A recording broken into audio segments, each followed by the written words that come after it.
Alors, bonjour à tous, bienvenue à la 10e édition de l'Apport environnemental Écosphère. Alors, on accueille à l'instant Benoît Lavigueur, qui va nous parler de Belvédère, une maison écologique et accessible pour tous.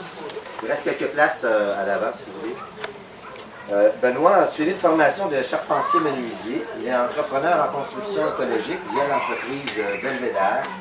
Il est entouré d'une équipe multidisciplinaire de construction écologique qui travaille exclusivement en conception intégrée. Suite à cette conférence, vous saurez comment entamer la conception d'une maison écologique et connaîtrez les options les plus intéressantes d'un point de vue écologique, économique et durable. Toi, Benoît. Merci beaucoup. Est-ce que tout le monde m'entend? OK. Alors, on a réussi à régler ce petit problème technologique.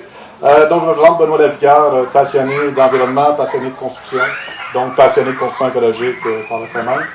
Je fête cet automne, dans le fond, mes 10 ans comme entrepreneur spécialisé en construction écologique. Je dis souvent la blague que moi, il y a 10 ans, je cherchais une job en construction écologique. Il n'y en avait pas dans ce temps-là. Donc, on est obligé de la créer. C'est pour ça que je suis devenu entrepreneur en construction, spécifiquement en construction écologique. On est arrivé avec notre 100e maison. Donc, dans le fond, moi, le but aujourd'hui, c'est de vous résumer un peu 10 ans d'expérience, d'expertise, d'essais, d'erreurs. Des erreurs, on en a faites. Ça. Le but, c'est de vous en faire sauver également. Donc, de faire un résumé des 100 constructions qu'on a faites, des choix, donc, de toute cette évolution-là. C'est une formation, dans le fond, que je donne souvent en 2 heures. Donc, aujourd'hui, en 45 minutes, vous allez voir que je parle vite. Il y a beaucoup de choses que je passe rapidement. Je veux dire, une maison, il y a 1000 détails dans une maison. Je n'ai pas le temps de parler des 1000 détails en profondeur pendant 45 minutes. Donc, excusez-moi si je parle rapidement, c'est des détails que je passe, donc trop vite à votre goût. Je reste disponible après pour répondre à vos questions, fait que je n'ai pas dans le fond pour poser des questions par la suite.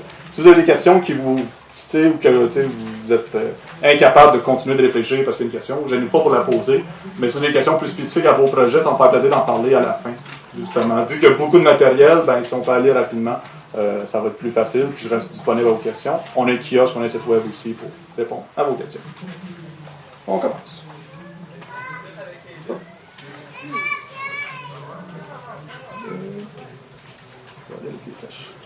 Donc, un des projets, dans le fond, des plus connus qu'on a fait, dans le fond, c'est la maison que j'ai construite moi-même, que j'habite, dans le fond, ma maison personnelle à Sainte-Martine, qui a été certifiée LEED Platine, avec un pointage record au Québec. Donc, on a battu le record à ce niveau-là. Cette maison-là, dans le fond, est visitée à chaque mois. Donc, moi, ça fait faire 10 ans que je donne des conférences. J'ai donné plus de 250 conférences dans les 10 dernières années partout au Québec. Puis, dans le fond, à chaque mois, justement, je reçois des groupes à la maison pour mélanger la théorie à la pratique, que les gens puissent voir à quoi ça ressemble, c'est quoi, qu'est-ce qui est disponible. C'est la maison au Québec qui a le plus d'éléments écologiques à l'intérieur. Je dis souvent, c'est un peu comme le Walmart de la construction écologique. Il y a de tout. Donc, puis après ça, les gens, ça leur permet de comparer, choisir. Je veux dire, il y a du stock pour bâtir 3 maisons dans cette maison-là. Donc, le but, c'est justement qu'en une visite, les gens puissent voir tout ce qui est disponible, tout ce qui est possible de faire au Québec. Puis après ça, de choisir, de dire, moi, tel système m'intéresse, telle chose, tout, pour pouvoir faire. Donc, on a été visité, il y a 1500 personnes qui sont venues visiter cette maison-là, donc on continue de la faire visiter également. Je suis un passionné de l'éducation, parce que moi, je considère que c'est par l'éducation, c'est par l'enseignement qu'on va faire des changements, qu'on va faire des changements durables. On a beau inventer les meilleurs produits. Ça résonne ça un peu? On a beau... C'est bon? OK, je m'entends résonner. Okay. On a beau inventer les meilleures techniques, les meilleurs produits, si les gens ne savent pas comment les utiliser, comment les choisir, qu'est-ce qui s'adresse à eux, c'est pas tous les produits qui s'adressent à tout le monde. Donc, c'est pour ça que l'éducation est une part importante à ce niveau-là. Donc, c'est pour ça que je donne beaucoup de conférences, puis c'est pour ça que je suis passionné. On a une économie d'eau de 90 %, donc on a réussi à réduire notre consommation d'eau de 10 fois la moyenne, dans le fond, québécoise. Donc, on consomme l'équivalent d'une famille africaine. Donc, on consomme encore moins que les Européens ici. On se lave comme tout le monde. J'ai pris ma douche ce matin, pour vous rassurer. Économie d'énergie de 75 %. Donc, on va expliquer un peu comment on s'est rendu à 75 % d'économie d'énergie comparativement. La maison coûte 300 $ à chauffer par année. Donc, vous voyez une maison de cette taille-là, une facture de 300 $ pour le chauffage. Ça se prend bien. On a une certification LEED Platine avec un pointage record également. Donc, la conférence, on va voir qu'est-ce qu'une maison écologique. On va voir ensuite les 10 marches de la construction écologique. Les 10 marches, dans le fond, c'est un concept que je roule depuis 2 ans environ. Au lieu d'énumérer tout ce qui est possible de faire, tout ce qu'on doit faire, on a voulu les mettre en ordre de priorité en disant, si j'ai quelque chose à faire, est-ce que je commence par mettre des panneaux solaires, je mets plus d'isolant, je fais une meilleure conception, je commence par quoi Donc, c'est quoi l'ordre de priorité au niveau des choix? Donc, le principe des 10 marches, c'est de dire, pensez pas à la 8e si vous n'avez pas fait les 7 premières, donc pour vous guider dans vos choix. En fait, nous, on est toujours d'une optique on est spécialisé en maison écologique accessible. Quand tu as $1 million pour bâtir ta maison, c'est facile de faire une maison écologique. Quand tu as un budget raisonnable et tout, donc comme tout le monde a, c'est là que ça devient un défi, c'est là que ça devient. C'est là que les trucs, dans le fond, sont importants. C'est justement ça. On va voir, dans le fond, un bilan de ces 10 marches-là. On va montrer des exemples de réalisation. Donc, je pense que j'ai 7-8 réalisations qu'on montre, justement, de maison. Pour montrer qu'une maison écologique, ça peut être de tous les styles. Il n'y a pas de... L'écologie n'a pas un look, n'a pas un style particulier.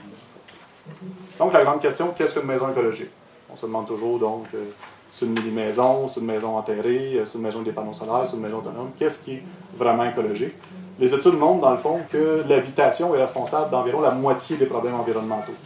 Donc, la moitié de la consommation d'eau vient de l'habitation, la moitié de la production des déchets vient de l'habitation, la moitié de la consommation d'énergie vient de l'habitation. Donc, ce qui a le plus d'impact dans notre vie, c'est le toit qu'on a sur la tête. La moitié de l'argent qu'on gagne dans notre vie va à l'habitation, quasiment. Donc, c'est ça. Fait que la maison est un impact majeur. Donc, si vous avez quelque chose à changer dans vos vies pour améliorer le sort de la planète, c'est le toit que vous avez sur la tête. Puis, dans le fond, tout le monde a pas mal un toit sur la tête aussi. C'est assez. Alors, on arrive au principe des 10 marches. On va les voir en détail une par une. Donc, vraiment pour vous guider à ce niveau-là. Première marche, bon emplacement, bonne conception. C'est vraiment donc la priorité. C'est vraiment ça qui est le plus important. Depuis les années 70, les maisons sont 2 fois plus grandes qu'avant.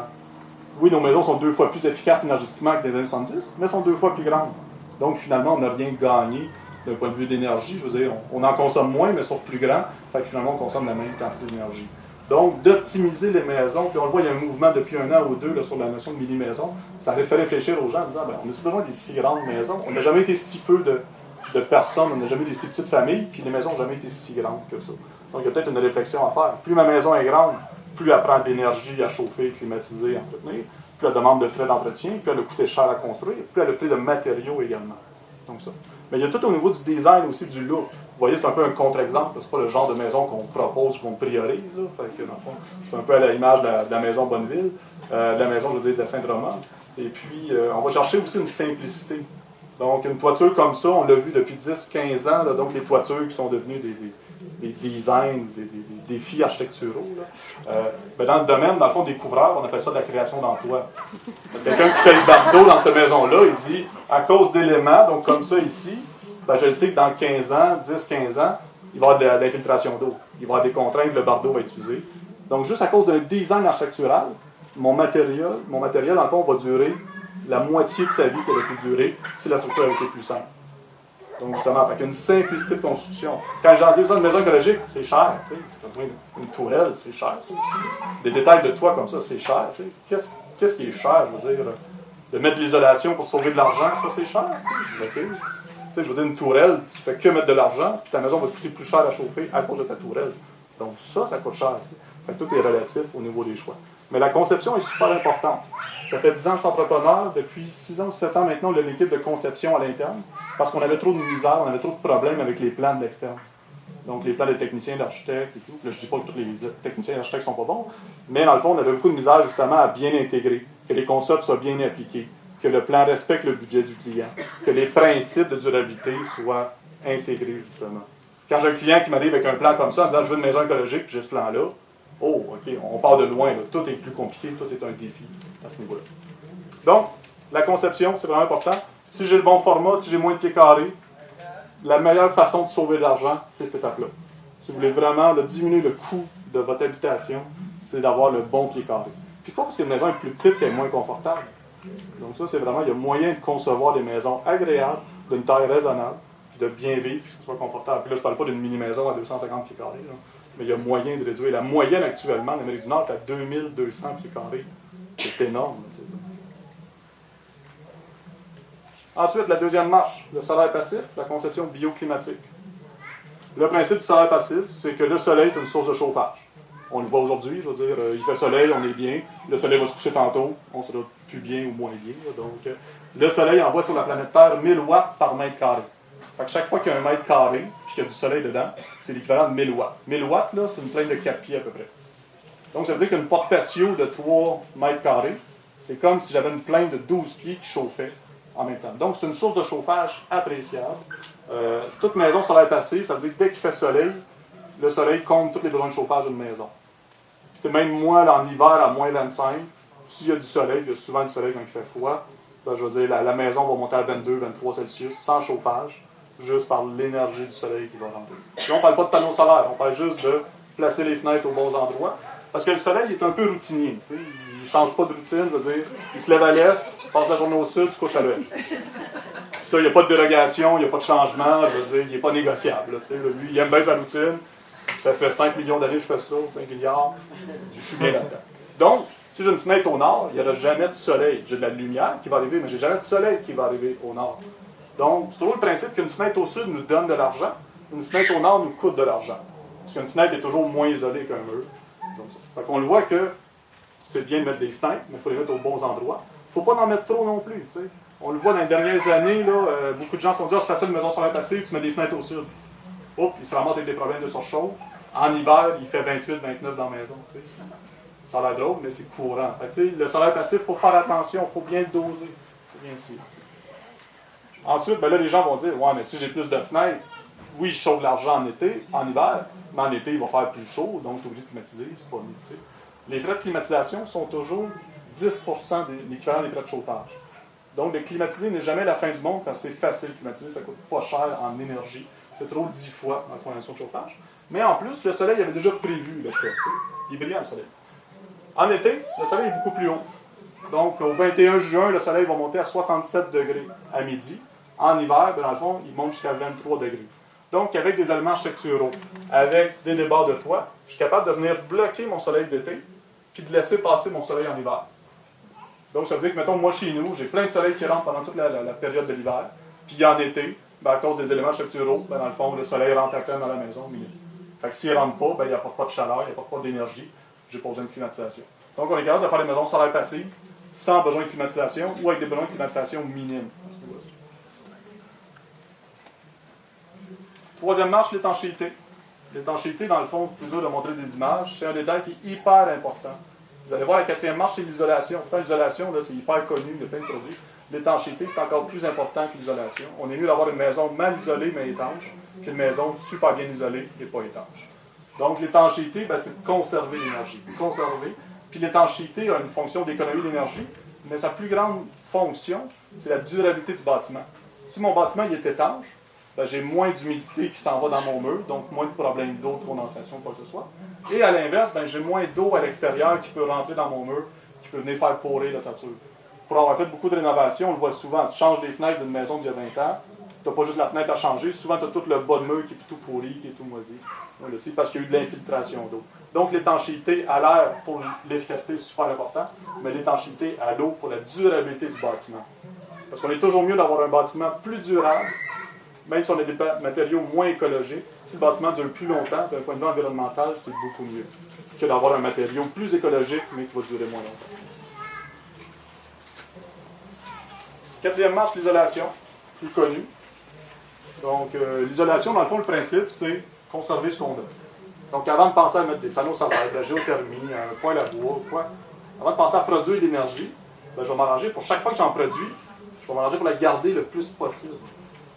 Donc, c'est vraiment dans la simplicité, justement, d'avoir quelque chose qui est le plus passif possible. Puis nous, depuis 3 ans, on applique beaucoup cette notion-là de maison passive. Il y avait une présentation tantôt, justement, au niveau de la norme. Le principe, c'est que dans le fond, si ma maison est bien étanche, bien isolée, sans l'air passif, ben, rendu là, mes besoins de chauffage sont vraiment rendus minimes. Donc, je n'ai même plus besoin. Le chauffage devient un accessoire dans la maison. Ça devient un luxe, on n'a même pas besoin.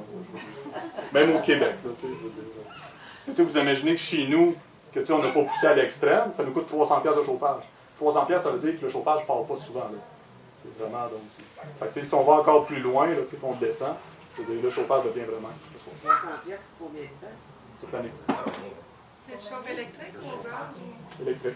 Quand même. C'est pas cher. C'est ça. Ben, c'est efficace. Donc, l'isolation au minimum, dans le fond, là, on parle vraiment, là, c'est un peu les normes Nouveau Climat 2, les nouvelles normes d'efficacité, puis on dit vraiment minimum. C'est pas ce que je vous dis, c'est l'idéal, c'est génial de mettre ça. C'est bien de mettre ça, mais on peut faire mieux aussi. R30 dans les murs, le facteur R, c'est un niveau d'isolation. chaque matériel isolant a une valeur R à chaque pouce. Donc, si on les additionne, ça donne un total de notre mur. Donc, ça fait 4,30 dans les murs, R60 dans le toit. C'est vraiment donc une belle base, mais c'est pas. Ne dites pas c'est le summum. Si on peut faire du bruit. Économie d'eau de base. Donc, oui, il y a l'énergie, mais après ça, dans le fond, il y a toute la consommation d'eau de notre bâtiment qu'on peut réduire. Parce que beaucoup de gens, des fois, focus que sur l'efficacité énergétique, mais il y a beaucoup d'autres choses qui ont un impact sur l'environnement dans notre bâtiment. L'économie d'eau de base, ben, dans le fond, c'est qu'est-ce que je peux faire facilement? Parce que, je veux dire, j'ai un client sur 3 qui arrive en disant je veux récupérer l'eau grise, je veux récupérer l'eau de pluie, je veux faire plein de choses. Donc, OK, on va s'arranger pour faire une bonne réduction à la source. Puis après ça, on verra si ça vaut la peine de faire d'autres choses. Donc, c'est une étude de la ville de Montréal qui, tous les carrés bleus, dans le fond, représentent 100% de la consommation d'eau. Donc, un Québécois moyen, parce que vous voyez, dans le fond, les Canadiens consomment 274 litres d'eau. Les Québécois, je pense qu'on est à 326. Donc, une société distincte. On est meilleur que les Canadiens, on est capable de consommer plus d'eau au Québec. J'aime la notion de société distincte à ce niveau-là. On consomme 50 litres d'eau par jour de plus que nos amis canadiens. Alors, ce serait le fun d'avoir un autre record à notre actif d'ici quelques années. Là, je vous engage à travailler là-dessus. Donc, on représente 100% ici de la consommation d'eau, des 326 litres par jour. Il y a 35% de l'eau qui s'en va dans les toilettes. Donc, une toilette moyenne, c'est 13 litres. Il y a même des 18-20 litres encore, là, des vieilles toilettes. Donc, si je remplace par des toilettes 3 litres, 6 litres, des doubles flush, puis on a une nouvelle toilette qui vient de sortir de 3 litres également, bien, dans le fond, je viens de réduire de 28%. Mais ce n'est pas ma toilette qui prend 28% moins d'eau. C'est ma maison au complet. Ce qu'on le voit là. Je viens de réduire de 3/4 la consommation d'eau de ma maison. Donc, juste ça, je viens de réduire de 28% la consommation d'eau totale de ma maison. Au niveau de la douche, c'est 29% de toute l'eau. Donc, un tiers de l'eau qu'on consomme dans la maison, c'est la douche. Il y a moyen de mettre des pommes de douche à débit réduit, dans le fond, qui font la job amplement. Je veux dire, moi, je vis avec ça depuis 2009, puis on est très satisfait, on est très content. Ça fait la job amplement. Donc, je suis capable d'avoir une pomme de douche qui consomme 3 fois moins d'eau en faisant la même job, sans problème. Je viens de réduire de 19% la consommation d'eau totale de ma maison au complet. Et dans le fond, l'avantage de la pomme de douche, qui est vraiment génial, une pomme de douche à débit réduit, c'est que, oui, je chauffe de l'eau, mais je chauffe de l'eau chaude en plus. Juste de changer cette pomme de douche-là, ça représente souvent 80$ d'économie d'eau chaude. Parce qu'en fond, c'est de l'énergie, dans le fond, que je chauffe. Fait que chaque fois que je change une pomme de douche, c'est 80$ par année que j'économise sur mes flat tank à eau chaude, dans le fond. Fait que c'est vraiment génial pour des pommes de douche qui se vendent 25$ pour une dizaine par heure. Il y a plein de modèles, il y a plein, tu sais, donc il y a vraiment beaucoup de choix à ce niveau-là. Fait que ça se rentabilise la première année. Puis je veux dire, ça, on peut le faire tout de suite. Pas besoin de bâtir une maison neuve, pas besoin de rénover complet. Pomme de douche, je veux dire, tout le monde dans la salle est capable de changer ça. Au niveau de la laveuse, c'est 19% de la consommation d'eau totale. Je suis capable de réduire de moitié la consommation d'eau avec une laveuse à charbon frontal. Au niveau de la vaisselle, avec un lave-vaisselle efficace, je suis capable de réduire de 5%. Puis au niveau de l'extérieur, je suis capable de réduire de 5%. Ben, à fond, c'est 5% de la consommation d'eau, mais je suis capable d'avoir un aménagement paysager, cute, esthétique et tout, qui ne consomme aucune goutte d'eau potable, dans le fond, à ce niveau-là. Fait que si j'additionne tout ça, là, dans le fond, là, avec des toilettes 3 litres, 6 litres, donc des doubles flush, je ne parle pas de la nouvelle toilette qui vient de sortir, j'additionne tout ça, j'ai une économie de 66%. Là, je n'ai pas parlé d'occupation d'eau de pluie, d'eau grise, j'ai pas de gros système. Là.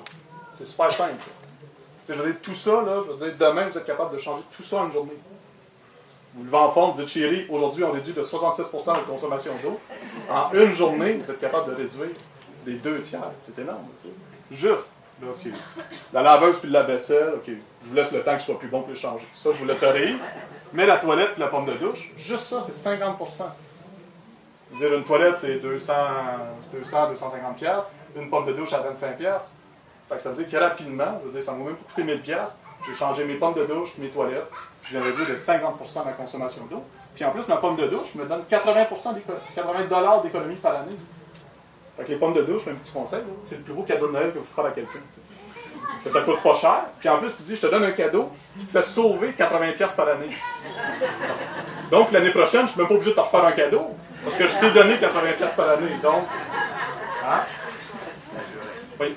Juste pour vous dire, moi, je suis plus cheap qu'écolo. Hein? Okay. Souvent, d'être cheap t'emmène à être écolo, mais donc... Bon. Au niveau de la nouveauté. Ah, l'image, j'attends. Ah, nouveauté. Le nouveau produit, dans le fond. Parce qu'en fond, la maison, elle a 6 ans maintenant. Mais à chaque année, dès qu'un nouveau produit sort, on l'essaie, on l'installe. Moi, avant de parler, de conseiller un produit, je l'essaie toujours chez moi. C'est pour ça qu'il y a beaucoup de choses dans la maison. Cette toilette-là, Un Ontarien, donc les Ontariens font des belles choses. Un Ontarien a travaillé 8 mois dans son garage pour concevoir la toilette la plus efficace sur la planète. Dans le fond, une toilette à flush normale et tout, consomme 3 litres, pas double flush, 3 litres. Pipi, caca, toujours juste 3 litres.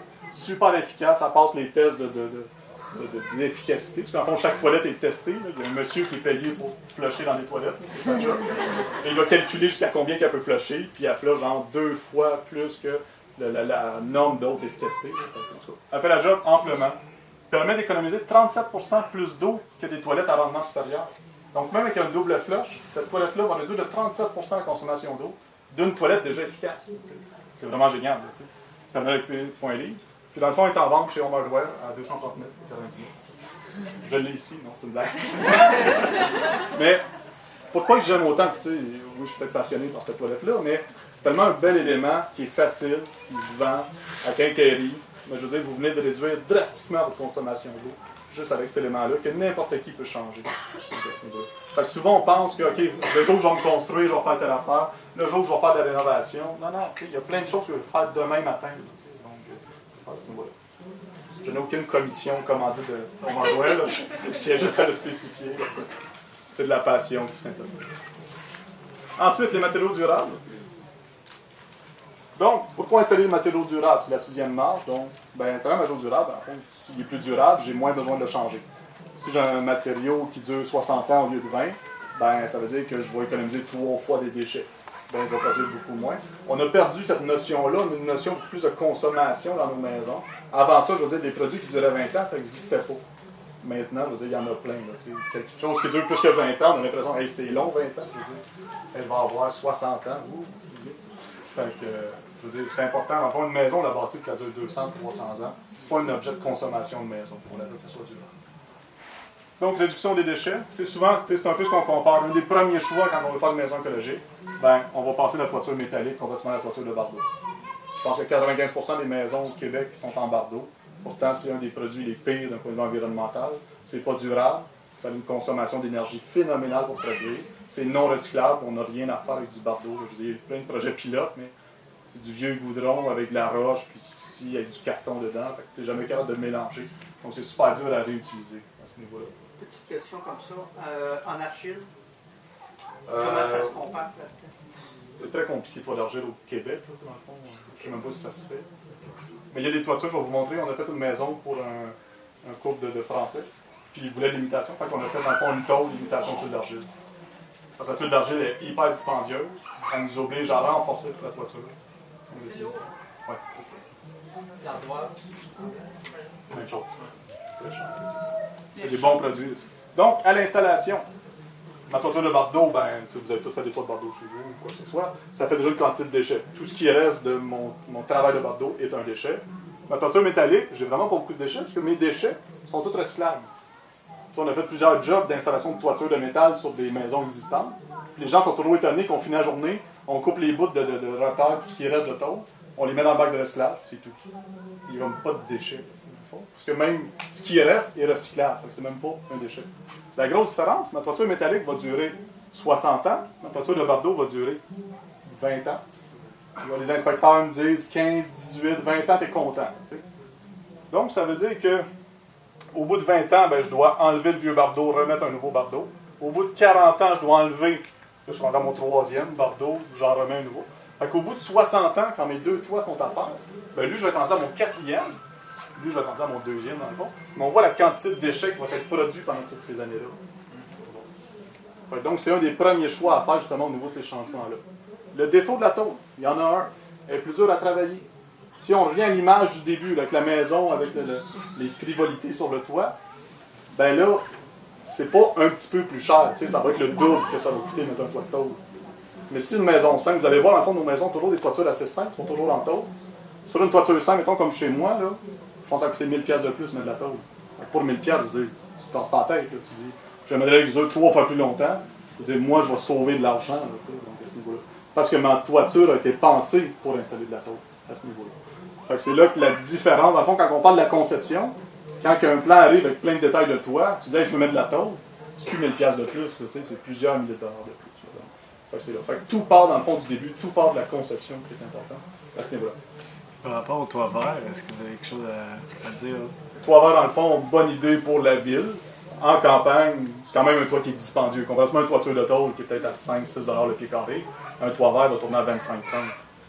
Donc c'est quand même une bonne différence de coût. En ville, oui, ça vaut la peine de mettre 30-35 000 sur son toit, parce que tu gagnes du pied carré que tu peux utiliser. Je veux dire, si j'étais à la campagne ou en banlieue, pourquoi j'irais cuisiner sur le toit? Pas cuisiner, mais pourquoi j'irais cultiver sur le toit? J'ai du terrain en bas. Ben, ça me fait sauver combien par année? Tu investis sur votre santé. Moi, je dis souvent, je suis travailleur autonome, je fais pas assez d'argent pour être malade. J'ai pas les moyens. Si je suis malade, j'arrête de travailler, il n'y a plus d'argent qui rentre. J'ai pas les moyens d'être malade. Je suis pas assez riche. Faut être riche pour être malade. Donc, j'ai pas les moyens. C'est pour ça que je fais attention à ma santé. C'est pour ça que j'ai une maison saine. C'est pour ça que je fais attention à mon alimentation. Donc, investissez sur votre santé. 8e marche, être performante. Ce qui a beaucoup évolué dans les dernières années, justement, dans le fond, triple vitrage. Moi, quand j'ai bâti, dans mon temps, en 2008, quand j'ai bâti, dans le fond, triple vitrage, c'était exorbitant, c'était compliqué, c'était pas. Maintenant, je vous dis, pratiquement tous les fabricants en offrent. Il y en a d'autres qui le poussent de plus en plus. T'sais, nous, on a certains fournisseurs que ça va coûter autour de 1 500 $ pour avoir du triple vitrage au lieu du double. Donc, rendu là, ça vaut vraiment la peine. Un triple vitrage va faire sauver en moyenne l'équivalent de 100-150 $ par année d'énergie. Donc, pour le 1 500 $, ça vaut la peine, ça se rentabilise. Au niveau du confort, je veux dire, un triple vitrage est vraiment génial comme niveau d'efficacité. Donc, le choix de cadre, ben là, dans le fond, il y a plein de choix. Donc, ça, dans le fond, il y a plein d'études qui montrent lequel est le plus écologique, quoi que ce soit. Je veux dire, juste les fenêtres, on pourrait faire une journée là-dessus, de formation. Certification Énergie Star, dans le fond, c'est un minimum. 9e marche, récupération de chaleur. Dans une maison, il y a 2 façons de récupérer de la chaleur d'un bâtiment. Dans le fond, elle qui est peut-être la plus connue, le ventilateur récupérateur de chaleur. Donc, si je mets un échangeur d'air pour avoir de l'air frais qui rentre tout le temps, puis dans le fond, si je rentre de l'air frais et qu'il fait moins 20 dehors, ben, je rentre de l'air à moins 20, puis je ressors mon air que j'ai chauffé de 20 degrés. Donc, je le sors à l'extérieur. Donc, je jette de l'argent par les fenêtres. Pas par les fenêtres, mais dans le fond, par la sortie de ventilation. Le principe de la récupération de chaleur, c'est que les deux viennent se croiser sans se toucher. Donc, l'air chaud de la maison vient préchauffer l'air frais qui rentre de l'extérieur. Donc, on récupère en moyenne 75% de l'énergie qui passe à travers tout ça. Donc, c'est une belle économie. On le voit, économie de 600 $ par année. C'est une machine qui coûte peut-être entre 1000 et 1500 de plus. Entre un échangeur d'air, donc récupérateur, puis un récupérateur.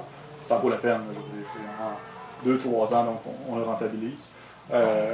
C'est obligatoire maintenant dans la norme. Donc, avant ça, depuis 2005, c'était obligatoire d'avoir un échangeur d'air. Là, maintenant, il exige qu'il soit récupérateur de chaleur avec une efficacité minimum, mais ça vaut la peine d'avoir une meilleure efficacité aussi, là, de se payer une meilleure machine à ce niveau-là. Ensuite, on peut récupérer la chaleur de la douche. Donc, quand on prend une douche, ben, on a payé pour chauffer l'eau. Donc, l'eau qui nous arrive sur la tête, c'est de l'eau et de l'argent en même temps qui nous arrive sur la tête. Je vous rappelle que je suis cheap. Hein? Donc, l'eau qui tombe dans le drain, ben, c'est pas juste de l'eau qui tombe dans le drain, c'est de l'argent qui tombe dans le drain en plus. Donc, comment on peut récupérer cet argent-là? Dans le fond, le principe, PowerPipe, dans le fond, PowerPipe ne se vend plus maintenant, c'est Thermodrain, compagnie québécoise. C'est un tuyau de cuivre, tout simplement, qui est avec un autre tuyau qui est enroulé autour. Donc, c'est le même principe, c'est un échange de chaleur. L'eau chaude qui arrive de la douche à 37 degrés va transférer la chaleur à l'eau froide qui rentre. Donc, les deux se croisent sans se toucher. C'est un principe, c'est juste du métal qui transfère la chaleur de l'eau chaude à l'eau froide. Donc, l'eau froide qui arrive à 10 degrés de la ville ou du puits, au lieu d'arriver à 10 dans la tank à eau chaude, elle va se faire préchauffer par l'eau qui descend, puis elle va rentrer à 24. Donc, c'est comme 14 degrés que j'ai pas besoin de chauffer. Donc, je récupère en moyenne 40% de l'énergie qui aurait été dans le drain, tout simplement. Donc, c'est un beau système que j'aime beaucoup parce qu'il est simple. Il n'y a pas de fonte, il n'y a pas de mécanique, il n'y a pas d'entretien. Je veux dire, je pourrais le mettre chez vous, vous n'en rendez même pas compte. Puis, dans le fond, ça permet, au lieu d'avoir un 60 gallons, un 40 gallons va faire la job amplement. Ça, c'est un système qui est installé avec la tank à eau chaude? Ben, dans le fond, oui, il est en lien, mais il est installé sur le drain de la maison.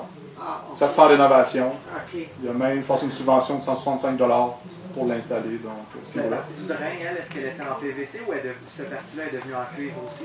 Oui, ben, dans le fond, tu coupes ton drain, Okay. et tu mets cette partie-là en cope avec le rouleau de cope qui est par-dessus. C'est tout installé. Ça prend 2 heures à installer là, en rénovation. C'est assez facile. En tout, ça peut peut-être coûter 800 $ installé. Environ. Bon. Moi, j'ai beaucoup de clients que leur défaut écologique, c'est d'aimer prendre des longues douches. Donc, pour compenser, ils vont installer ça en disant, OK, je sais que je prends des longues douches, mais je récupère 40% d'énergie, donc c'est moins pire. La 10e marche, une des questions qu'on a souvent, c'est quoi les subventions? En as-tu des subventions? Il y en a.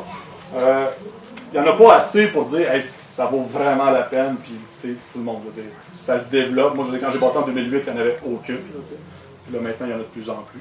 Donc, des programmes gouvernementaux, il y a Chauffer Vert, dans le fond, pour le remplacement des appareils à combustion au mazout, donc à ce niveau-là. Renault Climat, qui est dans le fond aussi un des plus intéressants, Renault Climat. Un inspecteur vient, vous donne une cote à votre maison. Vous avez 18 mois pour faire des travaux. N'importe qui peut faire des travaux. Il n'y a pas besoin d'être un entrepreneur ou quoi que ce soit. N'importe qui. L'entrepreneur, dans le fond, l'inspecteur revient 18 mois plus tard, refait un test d'efficacité, redonne une cote à votre maison.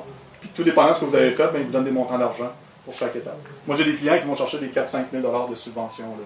Quand ils résolvent, ils font de l'efficacité et tout. C'est vraiment un beau programme à ce niveau-là. Ensuite, Nouveau Climat 2. Nouveau Climat 2, c'est pour les maisons neuves. Donc, qui ont un certain cadre, dans le fond, d'efficacité énergétique. Il y avait Nouveau Climat 1, dans le fond, Nouveau Climat de base, qui est devenu la norme d'efficacité énergétique. Nouveau Climat 2, dans le fond, ça va être la norme dans 10 ans environ. Présentement, dans le fond, ils donnent 1 000 à chaque client qui font certifier une maison Nouveau Climat 2. Donc, si vous bâtissez une maison, vous la faites certifier, pour ça vous donne un chèque de 1 000 à ce niveau-là. Logis Rénov, donc, qui est un programme de crédit d'impôt pour la rénovation à ce niveau-là. Éconologie, dans le fond, qui est pour les logements à revenus modiques ou en tout cas revenus. Dans le fond, lui, c'est pour les logements à ce niveau-là. Au niveau des prêts hypothécaires, il y en a quelques-uns maintenant de plus, mais dans le fond, le plus connu, le plus intéressant, c'est l'habitation verte de chez Desjardins. Donc, si je rénove, je peux avoir, dans le fond, une subvention jusqu'à 500 $. C'est un pourcentage de mon prêt, dans le fond, ce que j'emprunte à Desjardins. Puis pour une maison neuve, je peux aller avoir une subvention jusqu'à 2 000 $. Donc, tout dépendant du montant. En fond, plus j'emprunte, plus il me donne de l'argent. Ensuite, les aides financières des municipalités. Dans le fond, il y a Montréal, Québec, Laval, Victo qui donnent de l'argent à ce niveau-là, dans le fond, quand on fait certains types de projets ou quoi que ce soit. Il faut voir ça change beaucoup. Là. Mais il y a aussi des congés de taxes. Donc, sur Gatineau, l'Anse-Gardien. Toujours fier de dire que Sainte-Martine, où est-ce que j'ai construit, a été la première municipalité au Canada à offrir un congé de taxes pour une certification écologique. Donc, on a été le premier à recevoir un incitatif financier pour des maisons écologiques.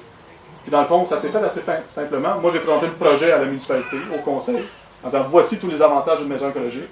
Le conseil a fait c'est donc bien logique, il faudrait encourager ça. Ben, donner des congés de taxes. Dans le fond, moi, j'ai eu un chèque de 2 300 $ ma première année, donc que j'ai pas payé. Puis tu vois, il y en a d'autres. Tu sais, Victoriaville donne jusqu'à 8 000 $ dans le fond aussi. Fait qu'on le voit parce que les municipalités ont énormément d'intérêt. C'est que moi, dans le fond, je leur ai présenté le fait que je coûte beaucoup moins cher à la municipalité. Je consomme beaucoup moins d'eau, donc ils ont beaucoup moins d'eau à me fournir. Je remets beaucoup moins de déchets, je remets beaucoup moins d'eau pluviale et tout sur le réseau, mon aménagement paysager a été fait en fonction. Donc, je limite énormément mon impact sur les frais de la municipalité. Donc, c'est logique qu'il faut encourager ça, je vous fais sauver de l'argent. Moi, je fais des choses pour faire sauver de l'argent, puis je paye le même numéro de taxes que tout le monde, tu sais, pourquoi? Donc, je veux dire, je ne suis pas gêné d'avoir eu mon congé de taxes, parce que je l'ai mérité. Mais tu vois, dans le fond, Sainte-Martine était la première en 2010, si je me souviens bien. Puis actuellement, il y en a une centaine au Canada. Vous voyez, ça va assez vite là, quand même. Juste au Québec, il y a 12 municipalités, je ne sais pas si j'ai tout, mais il y a 12 municipalités qui offrent des incitatifs financiers. Donc on le voit que ça bouge assez vite. Donc, on a fini les 10 marches. On arrive au bilan. Là, ça n'a pas fait trop mal. Il n'y a personne qui est sorti de la salle, donc il n'y a personne qui... On n'a pas parlé de panneaux solaires, je n'ai pas parlé de géothermie, de toit vert, de récupération d'eau de pluie, je n'ai pas parlé d'eau gris, de toilette au compost. Il n'y avait rien de compliqué dans ce que j'ai parlé. Là. Si j'additionne tout ça, j'ai 60% d'économie d'énergie. Au niveau de l'eau, vous vous souvenez, j'ai 66% d'économie d'eau. Je n'ai pas de récupération d'eau de pluie, j'ai pas, tu sais, juste les appareils. Là. Ça, vous êtes capable de le faire demain. Là. J'espère que vous allez le faire demain. On additionne les économies, j'ai une économie de 1 550 par année. Donc on voit que ça vaut la peine. Il n'y a rien qui a coûté très cher dans tout ce qu'on a parlé. Là. On n'a pas de gros système dispendieux. On peut peut-être évaluer à, je sais pas, 10 à 15 000 $, tout dépendant du projet. Puis souvent, moi je dis aux gens, ben, si on a optimisé les pieds carrés, si j'ai réduit ma maison parce que j'ai mieux géré mes plans, j'ai mieux fait, ben, si ma maison est plus petite, ben, déjà j'ai sauvé beaucoup d'argent. Cet argent-là, je le mets en qualité. Donc souvent, on est capable de faire le même prix C'est une maison mieux conçue, plus efficace. Mais même si je prends le même plan qu'avant, mettons que ça va coûter 10 à 15 000, on voit qu'au maximum, dans 10 ans, dans le fond, tout est repayé, tout est rentabilisé à ce niveau-là. Donc, mieux réfléchi, plus économie. Fait que vous voyez, dans le fond, moi, le but, là, c'est toujours de ne pas oublier les premières étapes, les choses de base. Souvent, je dis, on fait de l'écologie plate. Les gens aiment toujours voir des panneaux solaires, de la géothermie. C'est toujours le fun des bébelles, là, tu sais. Mais je veux dire, c'est pas les bébelles qui valent le plus la peine. Puis quand on fait tout ça, ben, les bébelles ne valent plus la peine. Je veux dire, nous, on l'a vu, on a des panneaux solaires chez nous. Je ne suis pas plus brillant. Fait que, on a 2 systèmes de panneaux solaires, puis finalement, c'est notre regret de la maison d'ici. Ça ne vaut pas la peine, c'est pas rentable. Ça brise, il y a de la gestion à faire ici. Tout ce qui est mécanique. Fait qu'on le voit, dans le fond, la simplicité, c'est vraiment ce qui vaut le plus la peine. Bon, on va remettre ça, dans le fond, plus dans le point de vue mensuel. Un petit degré, dans le fond, c'est Cohabitation, qui est un annuaire, dans le fond, là, qui a beaucoup d'informations sur Internet, qui a fait faire, dans le fond, qui a pris un plan d'une maison, puis qui l'a fait estimer par un estimateur. Pas un convaincu, pas quelqu'un qui veut vendre la maison écologique, un estimateur, bien plat, qui calcule, tu sais, qui n'a pas d'émotion. Si vous avez déjà vu des estimateurs, vous allez voir ça calcule, c'est comme un comptable. Ça aime les chiffres. Donc, lui, a évalué un bâtiment au code. Un bâtiment au code, dans le fond, consomme 161 kWh au mètre carré. Donc ça, c'est la quantité d'énergie qu'il prend pour chaque mètre carré de notre maison. Donc, il me coûte 300 000 cette maison-là. J'ai un chauffage mensuel à 800 kWh à 210 par mois. Une hypothèque de 1202. Donc, ça me donne, à chaque mois, je dois donner 1412 $. Là, ils ont fait le test de dire, ben, mettons que je fais les 10 marches qui nous approchent aux 49 kWh. Dans le fond, une maison de basse consommation. Ça, on n'a pas tombé dans l'extrême encore, on est juste dans la basse consommation. Ma maison coûte 315 000. Je viens de réduire, au lieu de 210 par mois, c'est 60. Donc, mon hypothèque a augmenté de 68 $. Donc, en bout de ligne, ma mensualité n'est plus de 1412, elle est de 1330.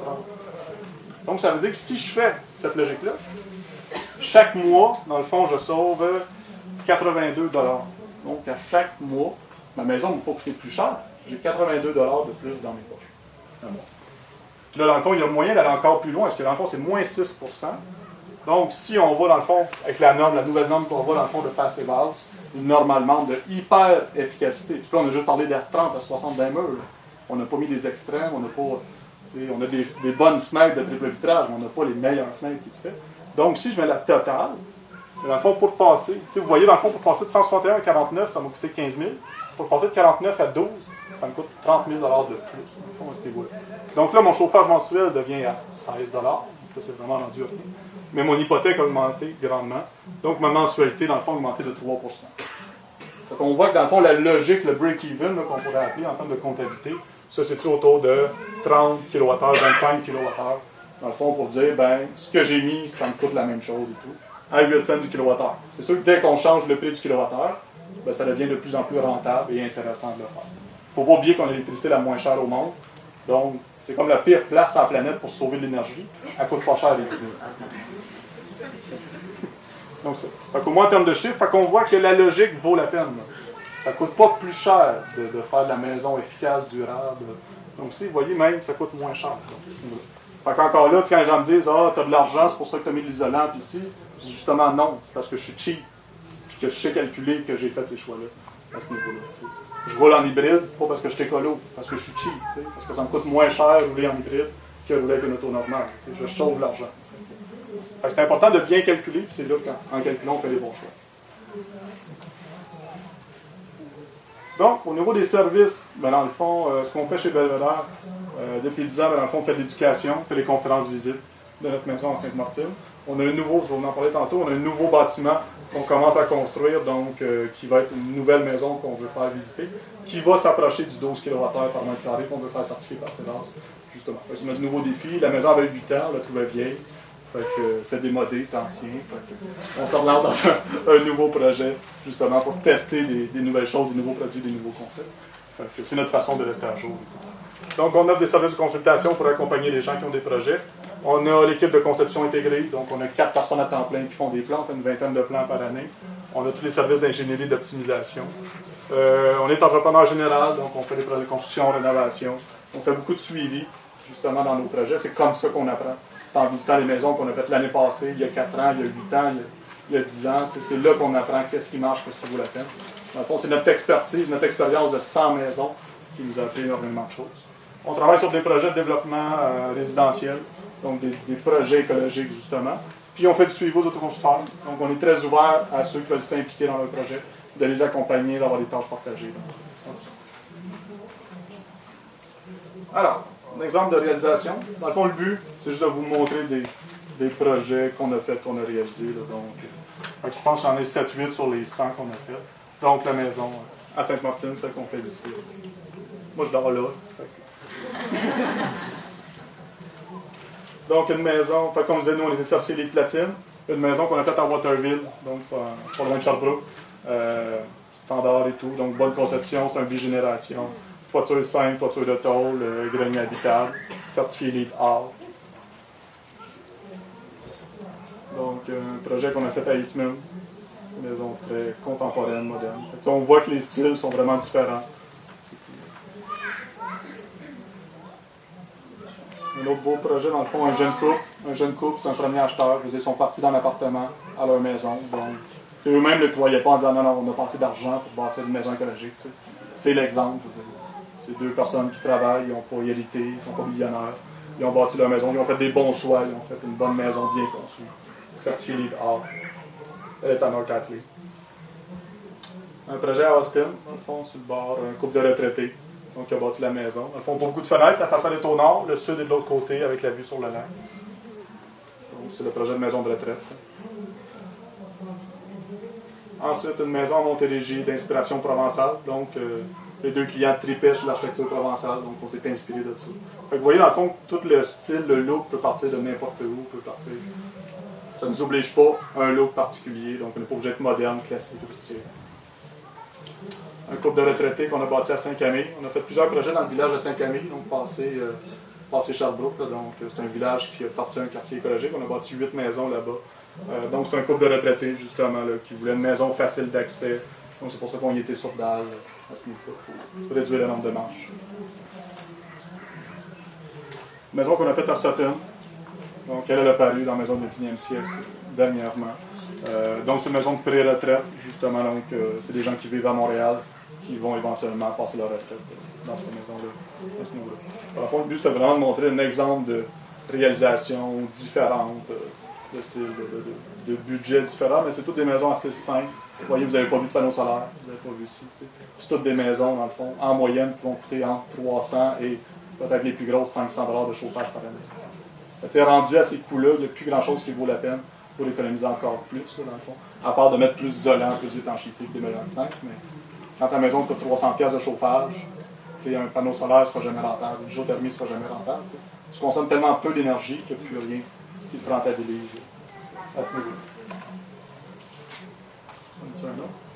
Oui, dans le fond, je vous présente en grande primaire. Le 3D a été finalisé hier. Projet Missisquoi. Donc, c'est justement le nouveau projet modèle qu'on commence à construire d'ici 3 semaines, qui va être visitable dans le fond l'été ou l'automne prochain, tout dépendant comment ça va. Donc, c'est mon nouveau défi que je me suis lancé. Justement, la maison a 8 ans. Il y a 1500 personnes qui sont venues la visiter. Il y a beaucoup de choses qui sont rendues, plus d'actualité dans la maison. Donc, il y a plein d'autres choses. Ce projet-là, on vise la certification PACE-BASE. Donc, on s'enligne pour être le premier ou dans les premiers projets certifiés par la certification allemande. Donc, hyper sévère en termes d'efficacité énergétique. Donc, on se ramasse avec des murs R60 de 24 pouces. Donc, tu sais, le 12 kWh au mètre carré. Là. Donc, on s'enligne pour être dans cette coche-là. Enfin, super isolation, super efficacité, des fenêtres hyper performantes. Donc, on pousse tout sous l'enveloppe. Puis, rendu là, on parle de frais de chauffage de peut-être 100 $ par année. Donc, ça devient ridicule. Hein? Elle va être à quel endroit? Elle va être à Bolton Est. On est dans un nouveau développement écologique là, qui est parti. Puis, dans le fond, l'avantage de ce projet-là, c'est que la maison, oui, on l'a fait visiter. Mais dans le fond, il y a plein de nos amis, de notre famille qui nous ont énuméré les avantages en venant voir, en venant visiter la maison, en couchant à la maison. Donc, le but du chalet, ça va être que les gens puissent expérimenter. Parce que beaucoup de gens nous traitent de menteurs quand on dit que l'hiver à moins 25, s'il y a du soleil, on ne chauffe pas. C'est vrai, tu sais. Donc, fait que moi, le but, ça va être de dire, allez l'essayer. T'sais. Allez passer une fin de semaine dedans, en plein mois de février, puis vous partirez le chauffage quand vous allez froid, parce que le chauffage n'est pas parti. T'sais. Fait que le but, justement, ça va être que les gens puissent essayer, vivre l'expérience d'une maison écologique. Puis de voir que, vous avez vu, une maison écologique, ça n'est pas obligé de changer de vie, pas besoin de changer, je veux dire. Il faut que tout se fait normalement, tout a juste été mieux conçu, mieux prévu, mieux pensé. Mais dans le fond, fait que c'est le but, dans le fond, de ce projet-là, que les gens puissent non seulement venir visiter, mais puissent l'essayer en plus. De joindre utile à l'agréable. Donc, prévu pour l'automne prochain. Fait que vous êtes les premiers à m'entendre parler à ce niveau-là. Alors, merci de votre attention. Donc, si vous avez des questions et tout, gênez-vous pas, je reste disponible.